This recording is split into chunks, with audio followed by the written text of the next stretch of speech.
Mas. Bismillahirrahmanirrahim. Assalamualaikum warahmatullahi wabarakatuh. Waalaikumsalam warahmatullahi wabarakatuh. Ya, alhamdulillah. Bu Marti sehat. Ini lagi di mana, Bu? Lagi di satu tempat Jawa Barat. Di suatu tempat Jawa Barat di ujung ya. Baik, alhamdulillahirrahmanirrahim. Asyhadu an la ilaha illallah wa asyhadu anna Muhammadar Rasulullah. Allahumma sholli ala Muhammad wa ala ali Muhammad. Rabbi shrah li sadri wa yassir li amri wahlul 'uqdatam min lisani yafqahu qawli. Bapak dan Ibu yang dirahmati Allah, alhamdulillah hari ini kita akan mengobrol akan ngobrol tentang mimpi ya, yang khusus di hari ini Ibu Sumarti M. Thohir akan menyampaikan, kita ngobrol ya Bu ya, akan cerita tentang loh ini ada share screen Ibu. Kita akan ngobrol tentang mimpi ya, terkait kisah Nabi Yusuf alaihi salam. Gitu ya. Saya juga penasaran nih, Bu Marti. Saya penasaran kira-kira apa sih yang bisa kita pahami ya, kalau selama ini kita mungkin berpikir bahwa mimpi itu hanya bunga tidur, gitu ya Bu ya. Atau misalkan di dalam mimpi itu ada sesuatu yang buruk gitu kan. Nah, itu apa yang diajarkan di dalam Islam ketika kita bermimpi sesuatu yang tidak baik gitu. Namun kan ada juga mimpi-mimpi yang di sana kita meraih sesuatu gitu ya. Ketika kita bangun tuh kita senyum-senyum, bahagia gitu kan. Nah, ternyata Bapak dan Ibu semua ini ada apa namanya? Ada tafsir yang luar biasa ya ketika kita ingin memahami kisah Nabi Yusuf alaihissalam terkait mimpi ya. Untuk itu saya persilakan Ibu Sumarti untuk mulai ngobrolnya gitu kan. Ada apa sih di dalam mimpinya Nabi Yusuf itu dulu ya Bu ya? Kisahnya dinyalain dulu Bu Nas. Oh iya, kita dengarkan kisahnya dulu ya sebentar. Oke baik. Bentar ya.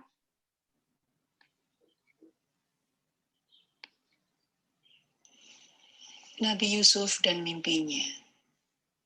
Nabi Yusuf alaihissalam berkata kepada ayahnya tentang mimpi yang dialaminya. Ia berkata, ada 12 bintang bercahaya. Mereka sujud kepadanya. Nabi Yakub berpesan, janganlah kau ceritakan mimpi yang ini wahai anakku kepada saudaramu. Nabi Yakub berpesan, mereka akan mencelakakanmu, wahai Yusuf anakku. Sesungguhnya setan itu musuh nyata yang selalu mengganggu. Nabi Yakub alaihissalam, Nabi Allah yang saleh. Allah memberikan ilmu kalamullah terhadap kejadian yang akan tiba. Ia selalu dilindungi dan dibimbing oleh Rabb-Nya.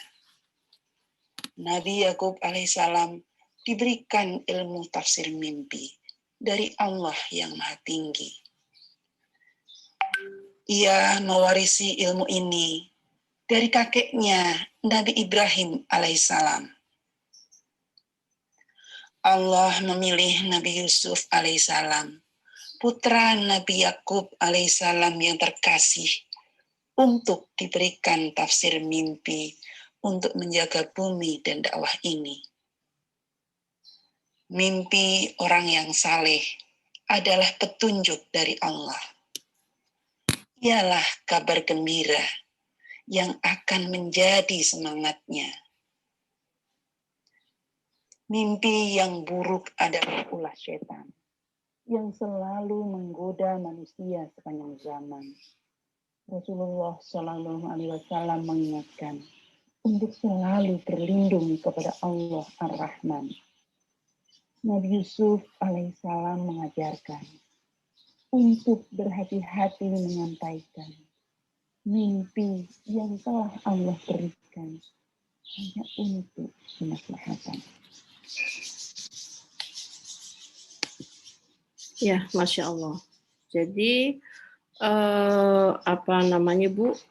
dari kisah yang tadi sudah disampaikan, bahwa mimpi itu salah satunya itu ada yang diturunkan ya Bu ya, kemampuan untuk menafsirkan mimpi seperti itu ya. Nah, Ya. silakan Bu, itu kira-kira seperti apa sih Bu? Ya, Dan apa yang bisa kita amalkan nanti ya? Ya, betul. Ya. Jadi yang pertama kita harus bisa membedakan bahwa Rasulullah SAW ya, yang saya dulu. Assalamualaikum warahmatullahi wabarakatuh. Innal hamdalillah asyhadu an la ilaha illallah wahdahu la syarikalah wa asyhadu anna Muhammadan abduhu wa rasuluh. Raditu billahi rabbah wa bil islami dina wa bil Muhammadin nabiyya wa rasula. Amma ba'd.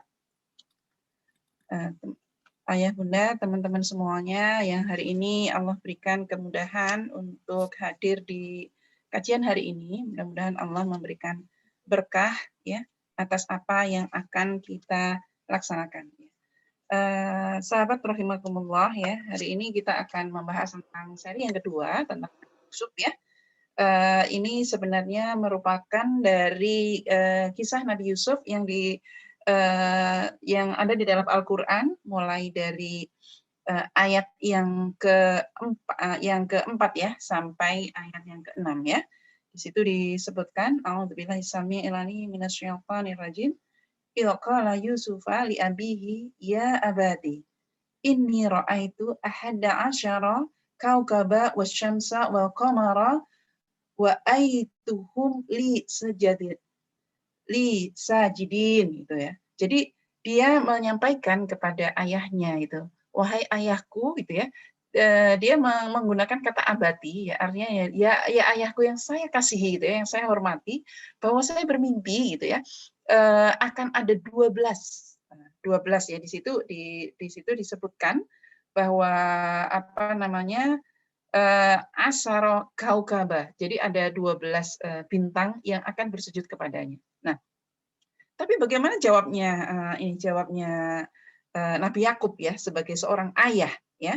Beliau menjawab bahwa dan ingatlah, dan ayahnya berkata, wahai anakku gitu ya.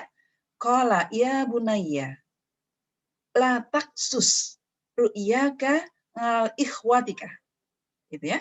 Jadi janganlah kau ceritakan mimpi itu kepada saudaramu. Nah, ini ada satu hal yang menarik Bu Nas dan teman-teman semuanya ya. Kenapa Nabi Yakub tidak bilang begini, udah nggak apa-apa, berarti kamu nanti akan menjadi orang hebat ya, kamu nanti akan menjadi orang yang sangat dihormati. Tapi dia menyebutkan akan bahaya, dan yang terakhir yang di ujungnya ini ya Masya Allah. Jadi di ujungnya ini disebutkan inna syaitana li insani aduwwum mubin. Sesungguhnya setan itu adalah musuh yang nyata bagimu. Nah, jadi sahabat semuanya ya, ini memberikan peringatan kepada kita sebagai orang tua ya, meskipun kita tahu bahwa anak kita punya potensi yang baik, bahwa anak kita akan menjadi sesuatu yang Allah bisa berikan kepada para orang tua ya, karena orang tua itu memang salah satunya adalah diberi kepekaan sebenarnya oleh Allah untuk memastikan anak-anak ini nanti akan bukan akan jadi apa, tapi bagaimana dia bisa di masa depannya nanti bermanfaat atau memanfaatkan ilmunya untuk kebaikan. Gitu. Misalnya anaknya ahli lukis, nah anaknya punya potensi lukis, nah bisa jadi dia punya potensi yang nanti akan menjadi pelukis terkenal.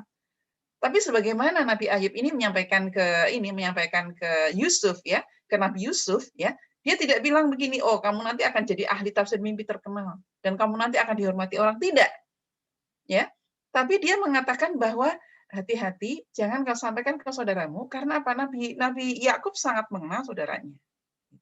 Nah, jadi berkaitan dengan mimpi, ya. Nah, ini yang sering terjadi. Kamu harus punya mimpi, kamu harus punya mimpi. Nah, anak-anak bingung, mimpi itu apa? Yang dimimpikan itu apa? Karena di dalam surat Yusuf itu mimpi itu terberi ternyata Bu Nas. Jadi mimpi itu ada 3, yaitu mimpi yang memang Allah berikan langsung kepada umatnya. Dan ini tidak melihat siapa, dari kaum mana, dari bangsa mana, usianya berapa, ini nggak lihat. Nah, Sehingga bisa jadi anak-anak kita, aku tadi ngimpi ketemu malaikat, Bunda. Nah, kalau mimpi yang baik, maka kita boleh memberikan respon yang baik. Gitu ya.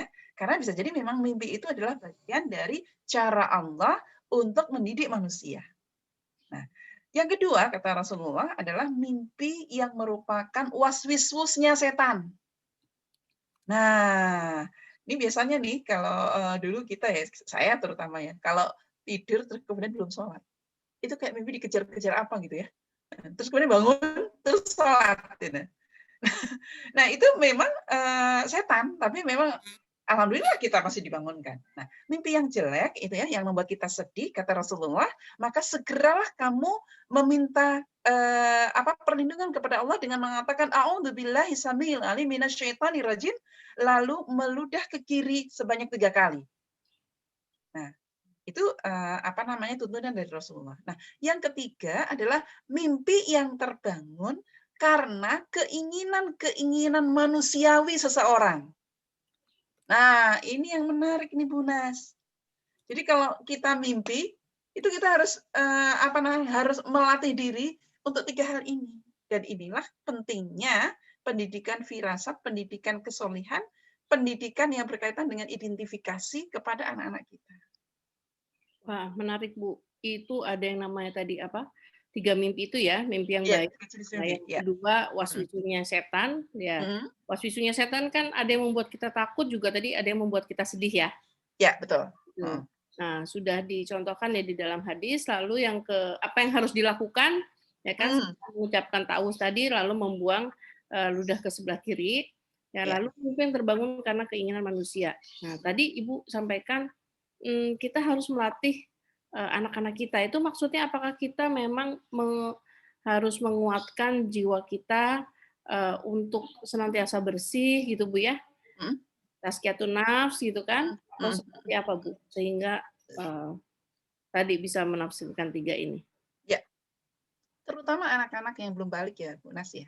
Anak-anak yang belum balik itu kan memang anak-anak yang memang sangat-sangat polos dan memang dijaga sama Allah. Maka hati-hati dengan dan kita harus benar-benar aware ya ketika anak kita menyampaikan mimpinya terhadap kita. Nah, itu. Nah, sehingga selama ini sebenarnya sudah terjadi juga distorsi masalah mimpi ini di kehidupan kita sehari-hari. Misalnya, mimpi itu bunga tidur, udah nggak usah diperhatikan gitu. Nah, padahal bisa saja kalau misalnya itu memang mimpi yang betul-betul merupakan Allah berikan gitu ya. Jadi pada masa Rasulullah itu ada Khalid bin Walid. Jadi pada masa Rasulullah itu ada beberapa sahabat yang dikenal sebagai tafsir mimpi yang bagus. Yaitu salah satunya adalah Abu Bakar As-Siddiq. Nah, jadi Abu Bakar As-Siddiq itu dikenal sejak sebelum dia Islam itu adalah memang orang yang soleh, orang yang baik. Maka semua orang di Jazirah Arab waktu itu kalau bermimpi dia akan mencari Abu Bakar As-Siddiq. Nah, salah satunya adalah Khalid bin Walid. Jadi Khalid bin Walid sebelum dia menjadi seorang Muslim, itu dia pernah bermimpi gitu ya. Dia ada di dalam 2 kondisi, 2 cahaya. Satu di tempat yang terang benderang ya. Terus dia di situ ketemu Abu Bakar. Nah, terus sementara dia akan ke tempat terang benderang dan dia melihat Abu Bakar ada di sana, tapi dia berada di ruangan yang sangat gelap gitu ya, yang dia sulit sekali untuk keluar. Lalu dia mencari Abu Bakar. Nah, itu diceritakan di Sahih Bukhari ya. Nah, terus kemudian wahai Abu Bakar, waktu itu namanya belum Abu Bakar ya, tapi disebut Abu Qatadah gitu ya. Abu Bakar katanya itu. Wahai Abu Bakar, aku tadi tadi malam bermimpi ya seperti diceritakan bla bla bla bla gitu. Nah, terus kemudian apa kata Abu Bakar? Ya. Jadi cahaya terang itu artinya adalah Islam. Jadi kalau kamu mau ketemu sama saya, maka temuilah Muhammad. Lalu dia bersahadat. Ya. Nah, jadi sepanjang sejarah di dalam semua ini di dalam semua entitas dan komunitas itu akan selalu ada masalah ini, Bu Nas. Gitu. Jadi kita sebagai seorang Muslim juga tidak bisa menafikan. Gitu. Justru dengan pengetahuan kita di surat Yusuf ini justru menguatkan ya apa yang terjadi di sekitar kita. Dan bisa jadi selama ini mimpi juga yang akan menjadikan orang tersesat. Hmm. Gitu. Ya, Ya. Contohnya itu ya, ada orang-orang yang sekelompok orang yang dia pengen mimpi, wah dia ada amalan-amalan sehingga dia mimpi agar dia sampai pada titik tertentu. Gitu. Dan akhirnya kalau kita sebenarnya dianjurkan ketika untuk memilih sesuatu itu sholat istiqoroh gitu Bu ya. Yes. Tapi akhirnya ada orang yang yaitu masuknya melalui melakukan amalan-amalan tertentu sampai ya ribuan atau berapa kali hingga dia mengejar mimpi tersebut ya. Padahal kan tidak perlu ya. Ya, yang jelas ada satu lagi tadi yang mohon izin yang belum saya sebutkan, bahwa mimpi yang boleh disampaikan itu mimpi yang benar dan sesuai dengan syariat. Tidak bertentangan dengan Al-Quran dan Sunnah. Itu. Jadi ada satu ketika ya di tahun 1978 itu terjadi penyerangan Ka'bah. Nah, terus kemudian oleh para pemuda-pemuda. Setelah ditelisik, ternyata itu adalah dari satu komunitas yang dia mimpi bahwa dia adalah Imam Mahdi ya, yang harus menghancurkan Ka'bah. Maka sekelompok orang ini datang dan akhirnya terjadilah peristiwa berdarah waktu itu tahun 1978 di Mekah Al-Mukarramah. Itu. Nah, jadi jangan kaget ya kalau selama ini juga ada kelompok-kelompok yang memanfaatkan mimpinya itu untuk menghalalkan hal-hal yang sebenarnya itu dilarang dalam agama. Makanya ini syarat yang pertama bahwa mimpi yang baik dan tidak bertentangan dengan Al-Quran dan Sunnah. Itu yang ya, Masya Allah. harus digarisbawahi. Bisa tidak Bu? Ini kan tadi Ibu sebutkan juga nih, mimpi yang terbangun karena keinginan-keinginan manusiawi seseorang ya. Ya. Nah, ya. Itu kan karena kita benar-benar berharap seperti itu ya. Tapi sekali lagi, harapan kita ini adalah harapan yang sesuai dengan syariat atau enggak kan? Betul. Jadi misalnya gini, saya mimpi bisa memahami Al-Qur'an 30 juz gitu ya. Saya bermimpi bulan ini bisa hafal surah Al-Baqarah. Itu boleh banget dan itu memang harus diminta. Sehingga mimpi itu akan menjadi daya dorong dan Allah akan mengilhamkan banyak hal. Nah, ini yang harus dibangun, Bu Nas. Oke, iya betul. Mimpi-mimpi tentang kebaikan itu. Jadi ya sebenarnya intinya adalah bagaimana kita akan membersihkan hati kita, tidak ada syirik ya Bu ya. Iya. Syirik, tetap berpegang teguh pada agama Allah gitu. Lalu tadi ada mimpi yang baik. Mimpi yang baik itu bisa jadi kita mengambil hikmah ya Bu ya. Atau seperti hiburan berarti ya. Kan begitu senyum-senyum gitu. Iya. Ya, mungkin ada yang pernah membaca buku Perjuangan Wanita Ikhwanul Muslimin.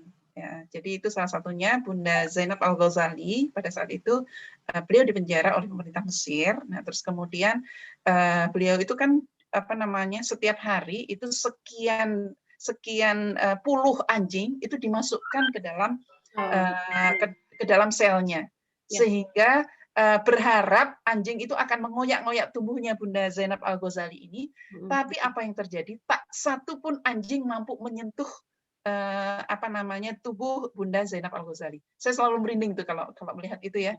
Dan itu di zaman sekarang loh ya, artinya bukan zaman dulu gitu ya. Nah, ternyata beliau ternyata dalam tidurnya dia bermimpi ketemu Rasulullah dan dia bermimpi ketemu sama orang-orang soleh ya, karena dia memang nggak ada cara lain kecuali saat itu ya hanya berharap kepada Allah dengan hafalan-hafalan Qur'annya, dengan sholatnya itu ya. Dan dia dalam kondisi di penjara waktu itu. Oh, jadi dia mendapatkan seperti Rasulullah itu menghibur, memberikan semangat gitu ya Bu ya. Betul. Iya. Jadi dia dapat hiburannya itu adalah ketemu dengan orang-orang soleh yang sudah meninggal dan lain-lain. Tapi ingat ya, waktu itu dalam kondisi yang sangat terjepit dan tidak ada orang satupun loh ya. Jadi kalau misalnya sekarang ini dalam enak-enak, terus kemudian ini biar mendapatkan ini, ya enggak lah. Iya, ntar ada anjing dibacakan.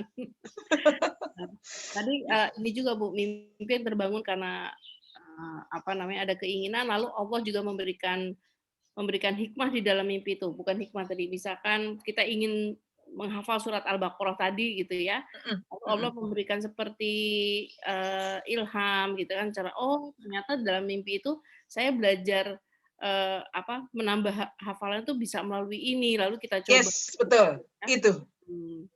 Karena doa kita, karena permintaan kita yang sangat sungguh-sungguh gitu ya, "Ya Allah mudahkanlah aku untuk menghafal surat Al-Baqarah, ya Allah izinkan aku untuk bisa menghafal surat Al-Baqarah, ya Allah mudahkanlah aku." Dari itu, Hmm. sehingga Allah mengilhamkan dalam bentuk mimpi dan ketenangan-ketenangan. Ini luar biasa ya Bu. Jadi seseorang yang soleh itu benar-benar mendapatkan petunjuk dan hiburan dari Allah, ya kan? Heeh heeh, Dari sisi manapun gitu ya. betul Bahkan dia betul. lagi tidur gitu. Iya iya iya iya, dan sebaliknya, Hmm. ketika yang kita bangun adalah, perasaan-perasaan yang tidak baik gitu ya. Nanti, aku akan ketabrak, nauzubillah min dzalik, tsumma nauzubillah min dzalik. Itu mesti nanti aku akan begini, nah mimpi itu juga akan terbangun sebagaimana. Jadi kalau Allah mengatakan bahwa, saya sesuai dengan persangkaan hambamu, itu ya, kalau, dikaitkan dengan mimpi ini adalah, eee, apa namanya, bayangan-bayangan yang kita bangun ya, itu akan mempengaruhi apa yang akan terjadi. Dan Hmm. itu berlaku untuk semua orang ya Bu Nas ya. Oh gitu. Oke, Iya, oke. apakah dia muslim atau tidak muslim atau apakah ini gitu ya. Tapi yang jelas Allah akan, memberikan sesuai dengan apa yang dibangunnya, itu. Iya, apalagi dipikirkan terus berulang-ulang gitu kan. Mhm Sesuatu mhm. yang Nah buruk itu pun nah juga ya. Tapi ingat ya, Bu Nas ya, ada juga yang satu teori kayak sebenarnya kayak semacam law of attraction gitu ya. Law of attraction dia yang pada waktu itu pernah booming gitu ya, dan di Eropa itu, sangat ditentang ya. Karena apa? Dia mengandalkan mimpi. Nah, itu juga nggak boleh, akhirnya Allahnya hilang.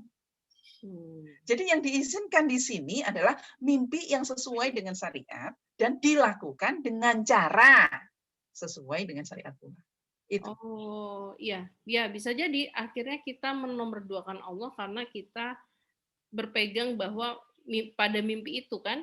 Yes.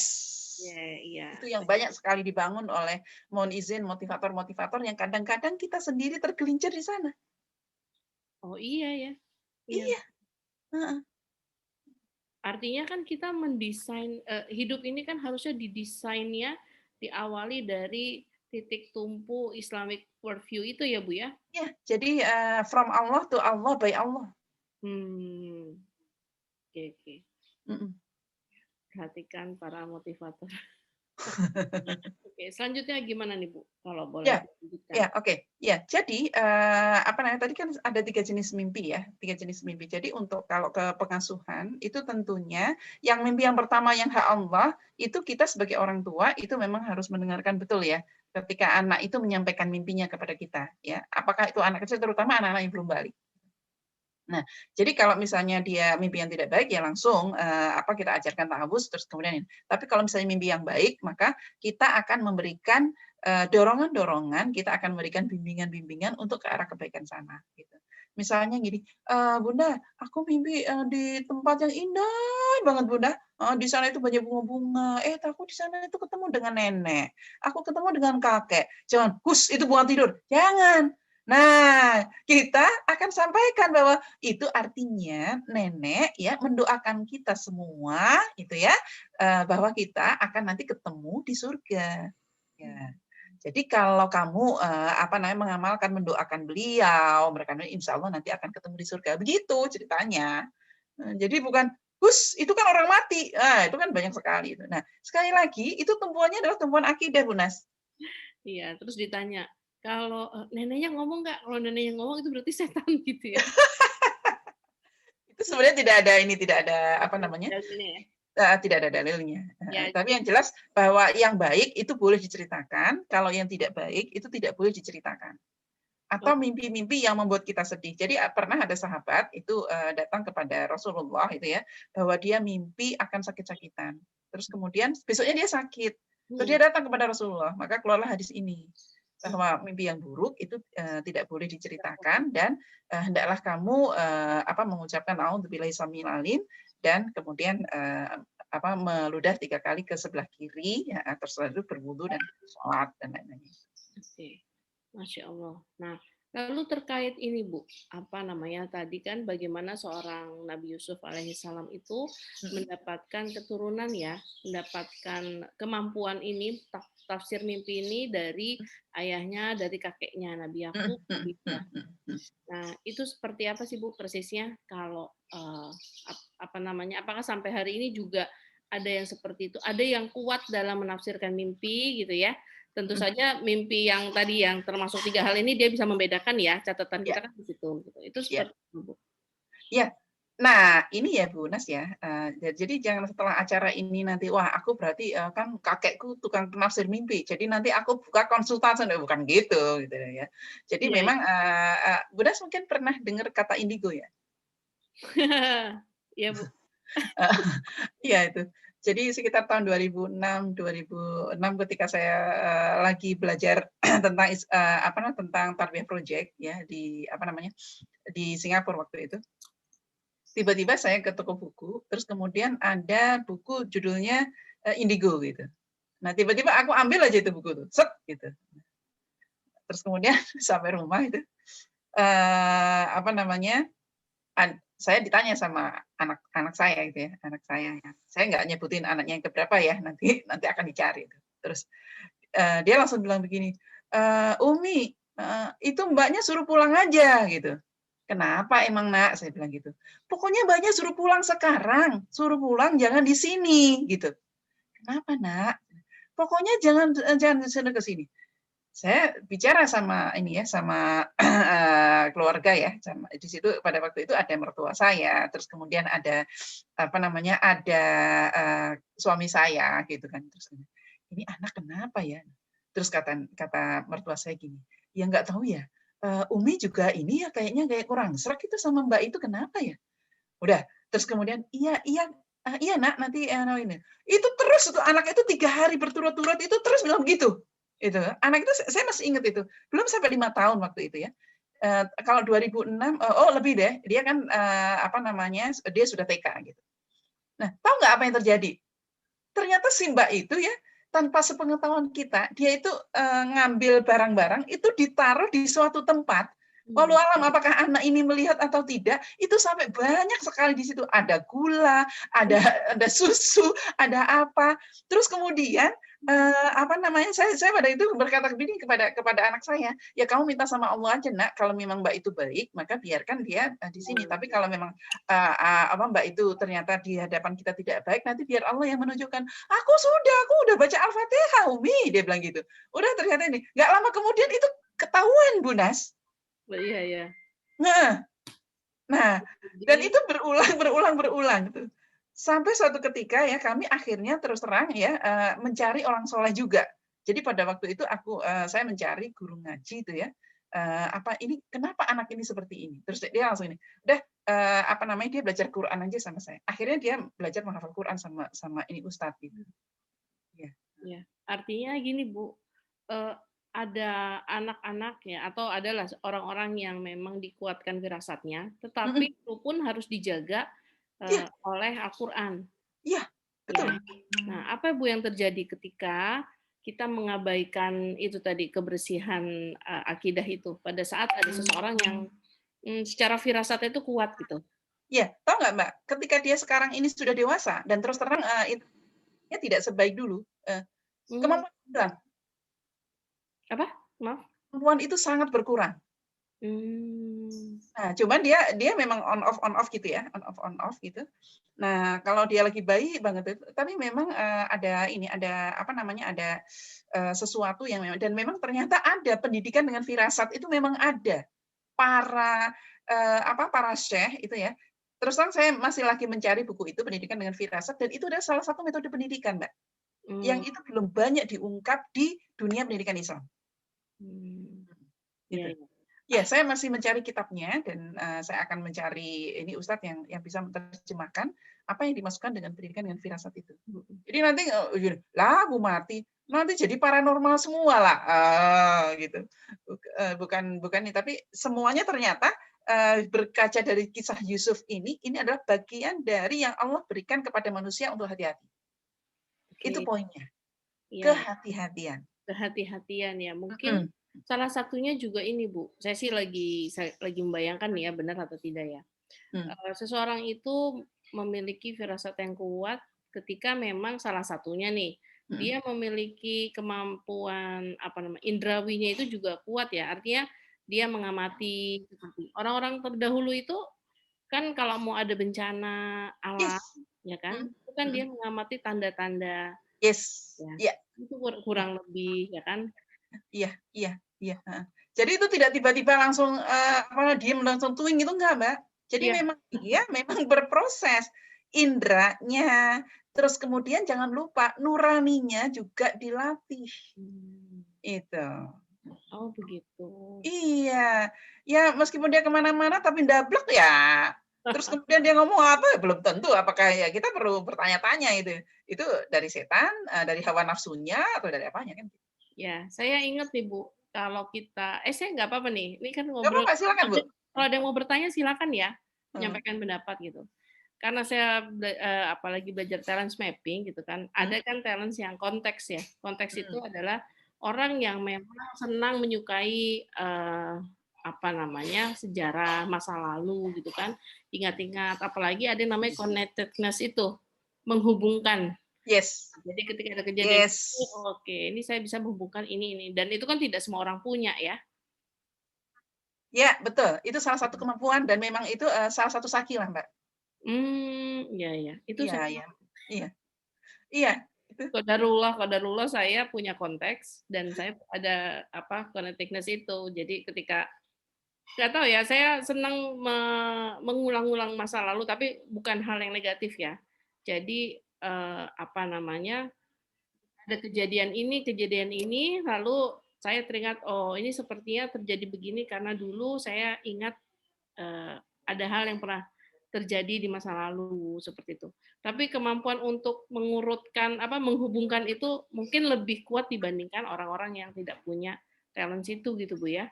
Bisa jadi begitu. Maka, Mhm. kalau seseorang diamanahi oleh Allah, connectiveness ya, Connectedness connect connectiveness itu, kalau dia tidak dekat dengan Al-Qur'an, minimal dia paham betul surat Yusuf, maka yang ada adalah akan menjerumuskan dia ke dalam, kesyirikan. Itu yang harus hati-hati, Bu. iya iya iya. Betul, Mhm. heeh. Jadi ini Masya Allah ya, ini kan hal-hal yang metafisik ya, karena metafisik itu memang betul-betul, kebersihan hati, Mhm. kebersihan akidah, itu murni yang harus dipegang, gitu. Mhm. Maka, nah ini kan banyak orang itu yang, menggantungkan ini kepada orang lain gitu ya. Mhm. Padahal masing-masing Allah itu akan selalu ada dan kapan pun akan ada ya, pada saat kita memerlukan gitu. Ya. "Entar dulu deh, aku mau ketemu dulu sama" hah? Maksudnya menggantungkan kepada orang lain seperti apa? Seperti gini, "Sebentar deh, aku mau tanya dulu sama ustadz ini kayaknya," selalu kepada yang dirujuk gitu loh, Bu, heeh. Padahal kita Padahal diberikan untuk membuat akal. keputus hah? Iya kan Hah? padahal kita diberikan akal untuk mengambil keputusan ya. Iya, betul betul betul, heeh, iya. Makanya kenapa Rasulullah, terhadap mimpi ini, bahwa syarat yang pertama adalah tidak bertentangan dengan Al-Qur'an dan Sunnah, tidak bertentangan dengan akidah. Nah, terus kemudian kalau baik silahkan disampaikan, kalau buruk itu karena kaitannya panjang. Oke. Dan memang mimpi ini sangat berkaitan juga dengan psikologis kita, Bu Nas. Nah, Coba misalnya seperti yang tadi, sahabat, menyampaikan bahwa dia dalam mimpi itu sakit, terus kemudian datang kepada Rasulullah dan besoknya dia sakit beneran, mmm, gitu. oke. Baik, ini menarik, Bu, ini belum ada yang mau bertanya, kalau belum ada yang bertanya saya ngobrol lagi ya. Iya, saya sharing sedikit, Bu, ya, saya sharing sedikit mudah-mudahan, bermanfaat, bukan bermanfaat, saya juga mau nanya sih. Jadi saya kan survivor kanker nih. Nah, pada saat, Heeh, proses, sebelum saya ditemukan itu ya, sel kanker itu ya, ada kondisi di mana, tidur saya itu kalau malam tidak nyenyak gitu. Jadi tiba-tiba terbangun, tidak bisa tidur gitu kan. Nah, lalu saya mulai memikirkan ini ada sesuatu di dalam tubuh saya, sepertinya kok saya nggak bisa-bisa tidur gitu kan. Udah gitu akhirnya makin lama kan saya makin lemes kan, lemes-lemes. Jadi kalau, Bapak dan Ibu merasakan kondisi gejala bahwa tubuhnya semakin hari semakin tidak berdaya, semakin lemas, gelisah kalau malam, tidak mau makan gitu kan. Iya salah satunya ya kan harus diperiksa semua, itu ternyata ada sel makhluk, ada makhluk Allah yang lain yang ada di dalam tubuh kita. Nah, itu Bu yang saya pikirkan, saya khawatir nih kok kayaknya seperti ada sesuatu gitu. Nah, namun ternyata secara medis memang penderita kanker itu ya salah satunya itu Bu, apa namanya ya, tidak bisa tidur itu gitu. Jadi kegelisahan yang tidak berujung. ya itu dokter bertanya gitu, ibu malam bisa tidur nggak? Nggak bisa.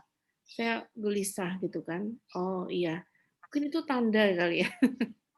Saya sih, nah justru ketika sudah tahu, sudah ditemukan, kan kita akhirnya jadi banyak berdoa ya. Tapi akhirnya saya justru, ya pokoknya ini sudah ditemukan masalahnya. Nah setelah itu bisa tidur. Betul. Jadi, tanda-tanda itu kan karena Bu Nas punya awareness namanya ya, punya kesadaran. Iya. Kesadaran. Nah, kesadaran inilah yang harus dibangun, pada diri kita dan kepada anak-anak kita. Kesadaran itu bersifat sensorial. Oh iya, betul. Iya ya, setuju. Iya, bersifat sensorial itu ya. Jadi misalnya ya, karena sejak saya kena COVID kemarin ya, itu awareness terhadap tubuh saya itu aku menjadi lebih tinggi gitu. Jadi kalau aku capek dikit, waktunya tidur ya tidur gitu. Nah, di satu sisi awareness juga gitu ya, terhadap pemanfaatan waktu. Oh iya, aku kan cepet capek. Berarti begitu aku semangat, maka harus A, B, C, dan D yang harus saya lakukan gitu. Nah, kaitannya dengan mimpi itu sebenarnya juga bisa memberikan dorongan-dorongan positif kepada kita. Gitu. Nah, tadi kan mungkin Bu Nas nggak tahu pas pada waktu sebelum kankernya terdeteksi itu pernah mimpi apa? Ada mimpinya nggak Bu Nas waktu itu? Mimpinya saya tidak ingat, tetapi yang saya ingat, saya khawatir, saya sampai terucap begini, satu-satunya yang saya khawatirkan adalah ketika ada sel kanker di dalam tubuh saya. Itu saya ingat banget saya bilang seperti itu karena saya lagi membaca penemuan-penemuan yang berkaitan tentang kanker ya, gitu. Nah, memang setelah itu sahabat saya kena kanker darah, gitu. Jadi saya ya Allah melihat penderitaan, perjuangannya segala macam gitu. Kalau mimpinya saya tidak ingat, tapi yang jelas kayak ada sesuatu tapi saya nggak berani lah ya. Cuman saya yang gelisah aja. Terbangun tuh yang kayak setelah terbangun saya kayak disuruh berpikir gitu. Tapi saya bingung akhirnya yang saya pikirkan ada apa ya di dalam tubuh saya gitu. Itu sih Bu. Iya. Ya, banyak lah ya. Nah, terus kemudian ini juga yang sering berkembang di masyarakat itu ketika mau jodoh itu, Mbak. Nah, ini yang para jombloer nih atau anak-anak yang punya ini, ya saya gini, "Kamu istikharah, nanti kamu akan dimimpikan." Belum tentu itu. Jadi lewat mimpi ya? iya, jadi kalau misalnya memang sudah ada kecenderungan ya mimpinya akan yang dicenderungi itu. Karena kembali lagi kepada 3 jenis mimpi tadi. Lah karena kita sudah punya keinginan pingin si A ya yang akan keluar itu. Atau misalkan gini Bu, kita sebenarnya sudah punya pasangan, udah gitu tiba-tiba kita di mimpi itu ada seseorang gitu ya yang lain, terus kita bahagia, terus kita mikirin ini maksudnya apa gitu ya. Padahal ya kan mimpi dari setan kan sebenarnya waswisu itu kan tidak melulu Iya, menjadi takut dan sedih kan? betul betul. Bisa bisa bisa. Terus akhirnya kita tidak percaya dengan pasangan karena itu sangat mungkin. Itu salah satu ini setan juga gitu. Ya betul juga karena habis diomelin pasangan terus kita berhayal kira ketemu Kita berhayal punya suami seperti Yusuf gitu ya. Tiba-tiba datanglah yang itu lain. orang yang seganteng siapa aja. Ya betul. Baik, lanjut nih Bu terkait dengan mimpi seorang Nabi Yusuf alaihissalam gitu kan Bu ya. Apalagi yang bisa diambil hikmahnya Bu? Ya, oke. Jadi ketika Yusuf ada di apa namanya, ada di penjara, itu kan beliau ditanya salah seorang di penjara itu tentang mimpinya. Ya. Maka Yusuf menafsirkan mimpi itu, ya. Tapi lihatlah bagaimana menafsirkannya. Hal-hal yang baik dan hal-hal yang bermanfaat untuk kemaslahatan dakwah. Itu yang Orientasi menjadi berpikir yang menjadi itu ya. catatan. Gitu. Iya, betul. Jadi ketika raja mencari pentabir mimpi, gitu ya, tentang 7 bulir, 7 bulir, itu ya. Nah, itu kan langsung Yusuf mengatakan bahwa 7 tahun lagi akan terjadi kemarau panjang, maka ini sekian sekian dan lain-lainnya. Nah, itu bukan memang Allah sudah memberikan anugerah kepada Yusuf, tapi secara basoriah, Yusuf itu kan memang dibesarkan ya, itu kan dari Palestina kemudian ke Mesir ya. Iya. Dan di situ memang suasananya pertanian gitu. Jadi artinya juga ada aspek-aspek sensorial yang sudah terekam pada diri Yusuf gitu. Jadi ada dua yang memang Allah berikan dan memang secara potensial sejak kecil gitu ya, Nabi Yakub itu terbiasa mendidik anak-anaknya itu untuk paham terhadap lingkungannya. Gitu. Aware, paham. Iya, punya awareness gitu. Jadi nggak cek kosong gitu, Bu Nas. Oke. Dan itu penting ya Bu ya, karena anak-anak kita itu kan pada nantinya itu kan akan hidup berjauhan dengan kita kan. Yes, betul. Dia Betul mau sekali. jadi musafir atau Iya, apa, iya, iya, minimal iya. dia memahami lah lingkungan dia dan aware Iya, terhadap itu ya. iya, tanda-tanda lah. Misalnya dia mau dijahatin sama orang, itu dia sudah tanda-tandanya itu sudah aware gitu loh. Oh Iya. iya, betul. Iya, betul. Nah, ini ada kejadian juga ya tentang awareness ini ya. Nah, ini bisa juga dengan bukan kaitannya dengan mimpi secara langsung ya. Misalnya gini nih, ini yang terjadi sekarang. Sekarang ini kan lagi vaksin-vaksin itu ya. Nah, ada di kartu vaksin itu kan ada NIK ya. Iya. Nomor induk kependudukan, terus kemudian ada nomor telepon, ada ini. Saking euforianya kita ingin menunjukkan ke teman kita. Itu kita foto terus kita upload di media sosial. Nah, itu kan bahaya. betul. Nah, sekarang kalau ini orang tidak paham, tidak diberikan pemahaman tentang dampak dari setiap aktivitas, ya, maka dia bisa digunakan untuk minjem uang ke bank dan lain-lainnya kan? Ya. Nah, artinya apa? Kembali kepada kisah Yusuf, dia bisa menafsirkan mimpi terhadap gandum 7 ini lagi karena memang dia sudah terinstal juga di kepalanya tentang pertanian. Itu. Nah, sekarang bagaimana membekali anak-anak kita? Ya, anak-anak kita juga harus aware, meskipun nanti dia di negara mana, tentang tata negara, tentang membangun relasi kepada orang lain, tentang berteman, gitu ya. Nah, ini yang seringkali orang tua itu langsung, yang penting jaga Al-Quran, ya jaga Al-Quran, ya Al-Qurannya diapain, Ibu? Nah, itu kan dibaca, iya selain dibaca apa, dipahami. Nah, sedangkan kita tidak pernah memberikan dialog ya, sebagaimana yang disampaikan oleh Yakub terhadap Yusuf, itu kan proses yang sangat dialogis.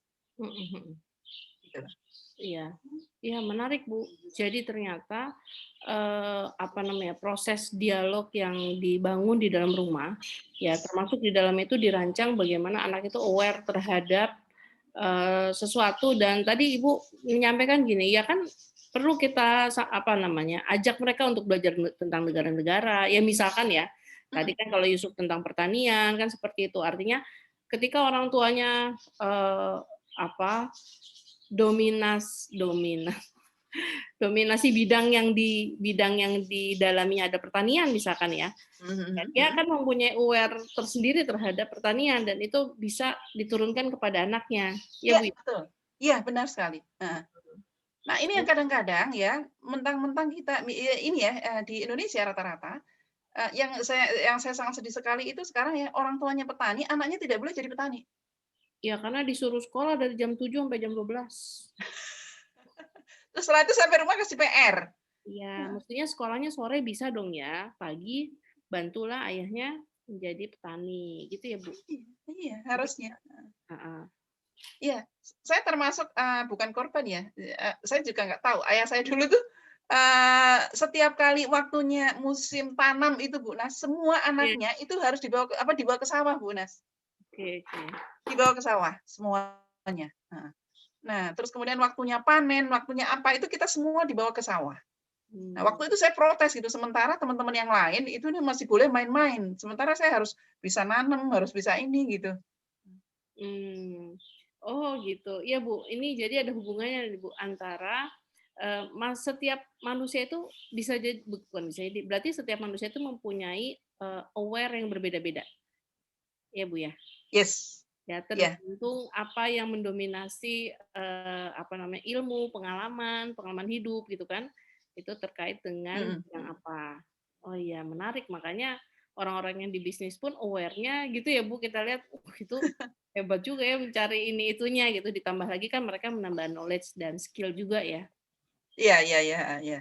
Iya, kembali kepada ini ya, apa namanya, Yusuf itu kan tadi kan, Bu Nas juga menyampaikan kan, itu kan diturunkan mimpinya kan dari ini ya, dari ayahnya gitu ya. Mhm. Jadi bisa saja itu di antara kita nggak tahu ya, apa namanya, atas kita itu bagaimana, ternyata kok saya dikasih kemudahan, ternyata misalnya tadi Bu Nas itu ternyata setelah di talent mapping itu adalah connectiveness gitu ya. Nah coba cek gitu, jangan-jangan nenek juga punya gitu, Nenek neneknya nenek juga punya. nenek tahu. Heeh, gitu. Nah, sekarang tinggal bagaimana potensi ini bisa memberikan kemaslahatan untuk diri kita dan juga untuk umat. Itu yang menjadi poinnya.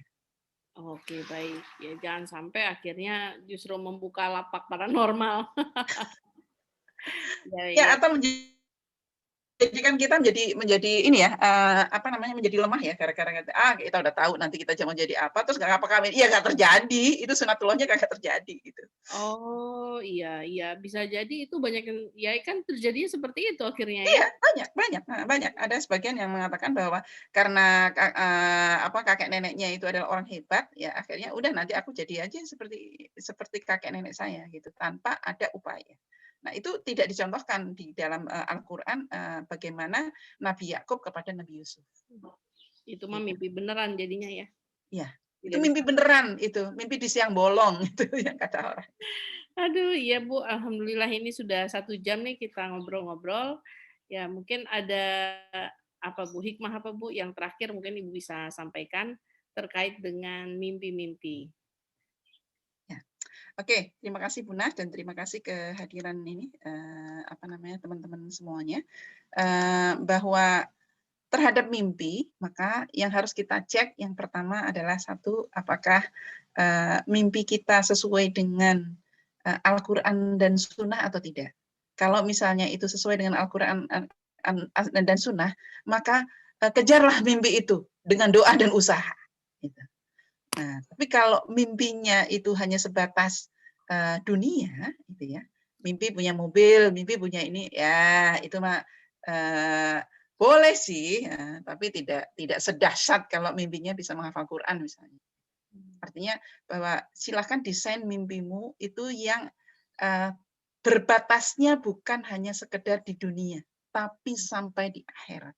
Jadi kalau mau mimpi, mimpi itu nggak bayar. Jadi mimpilah yang jangan, apa, jangan yang cere-cere gitu loh, Mbak. Heeh, gitu. Ciri-ciri, ya jangan receh lah ya. Iya, mimpinya jangan receh gitu loh. Kalau mimpinya punya rumah, punya ini, rumah juga akan ditinggal gitu ya. Iya iya. Heeh. Mimpinya pengen, apa namanya, punya suami seperti, apa, orang-orang drakor sekarang gitu. Juga belum tentu suami itu membahagiakan kita gitu ya. Jadi mimpinya itu kalau mau mimpi itu yang betul-betul bukan hanya kita nikmati di dunia gitu. Jadi Mhm. maka silahkan mendesain mimpi Anda gitu ya, yang nanti bisa ketemu Rasulullah di surga. Nah, itu mimpi yang harus kita kejar. Oke, dan, insya Allah Allah akan memberikan banyak kebahagiaan lewat mimpi-mimpi yang indah tadi ya. Ya, Baik. Ya ya baik Ibu dan Bapak semua, ini nggak terasa nih ngomongin mimpi, mudah-mudahan apa, hari ini ngobrol-ngobrol saya dan Ibu Sumarti bisa memberikan, hikmah ya kepada Bapak dan Ibu semua, bahwa di luar mimpi itu ada sebuah kenyataan yang kita harus memberikan anak-anak kita ilmu, juga pengalaman ya, sehingga anak-anak itu terbangun mimpi yang positif, mimpi yang, memang sangat jauh, apa namanya, ukurannya ya, bukan hanya semata ukuran dunia saja. Ya Bu Sumarti, jazakillah khair atas, waktu dan juga ilmunya ya. Selamat bekerja, ini lagi rapat di ujung sana. Ya mari kita tutup dengan membaca hamdalah.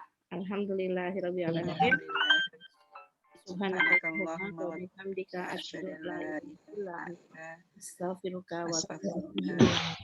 Ya, Terima kasih kepada para sahabat dan Iya. juga para mahasiswa saya yang hari ini hadir. Ya. Ya ini guru-guru, lalu banyak nih yang hadir ya, jazakillah khair. Atau murid ya nih Bunda Kia ini sampai dari Banjarnegara. Fi amanillah Bun. Oh iya ya, fi amanillah. Ya, saya tutup ya. Ya, terima kasih Bu Nas. Ya, assalamualaikum. Waalaikumsalam warahmatullahi wabarakatuh.